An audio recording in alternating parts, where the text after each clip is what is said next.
Magandang umaga mga brother, mga repapits, mga sister, mga kung ano man.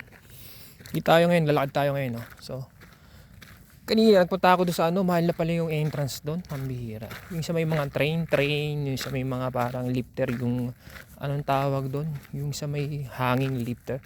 Yung parang bagun. Ayun, basta. Dati yung bayad doon is $50 ngayon $75 na pala yung entrance doon.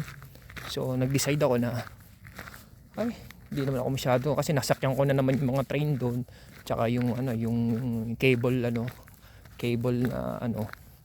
na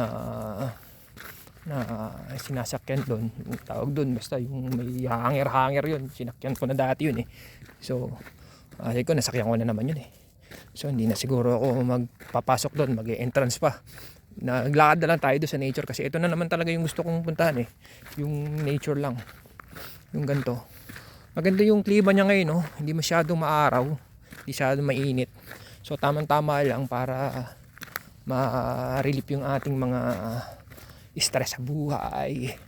Maglalakad ka sa ganito, adventure, yung ganitong mga lugar, yung stress relief, yung utak mo ba na babawasan yung mga iisipin mo, yung mga buhay-buhay, sa mga nangyayari, sa mga bagay-bagay, kung ano man yun. Ito yung pang-relax natin, no? So ayan, likasan lang, ganyan lang tayo, lakad-lakad lang tayo, na-enjoy natin tong life natin dito sa Australia. Ganto-ganto lang lakad, di ba? Kahit wala kang kasama, enjoy naman ng buhay. Hindi naman natin kailangan yung yung mga bagay-bagay na nagpapa-stress sa atin. So kahit mag-isa lang tayo, kaya naman natin yun. Hindi naman natin kailangan yung mga kung ano man bagay dyan eh. So yung mga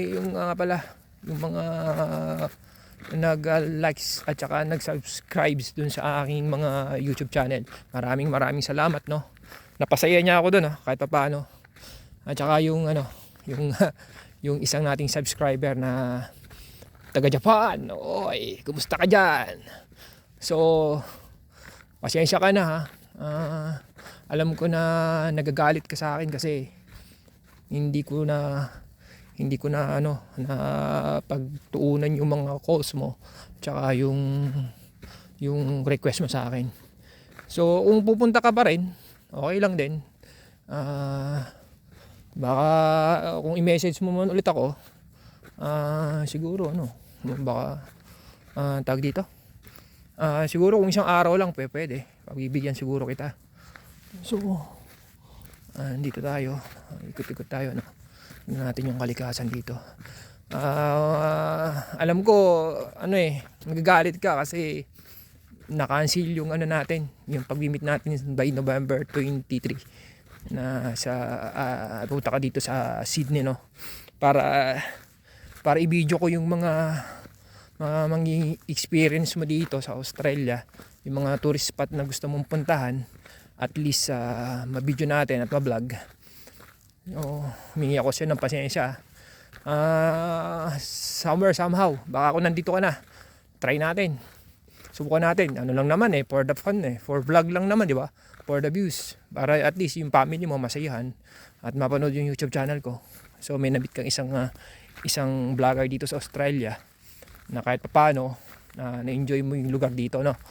So ayun, yun lang. Humingi ako siya ng pasensya. Hindi ko alam kung paano salitaan nyo sa salitang Hapon.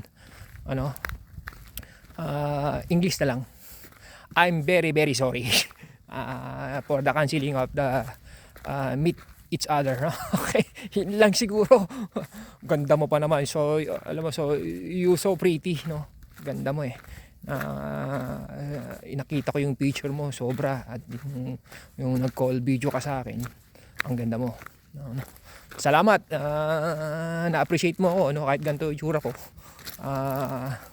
Na sinabi ko naman sa'yo na hindi naman ako kagapuhan, at saka yung edad ko nga. So sabi mo okay lang, no problema doon. Ang importante ay friendship. Hanggang bait-bait mo naman talaga, grabe. Hello brother, I'm just filming. Nice dog. Oh, hello. Ayun, mayroon tayong nakasalubong na naglalakad-lakad din dito sa nature. Nag-i-enjoy din siya, may kasamang aso, no. So yun, putulin ko ulit dito at maliliw yung lakarin ko, no. Ciao na ulit. Video ko siguro mag-video ulit ako dun sa magagandang ano na, magandang view. Okay, bye guys. Sana naging masaya kayo at napasaya ko kayo at masaya rin ako. Okay, thank you. God bless.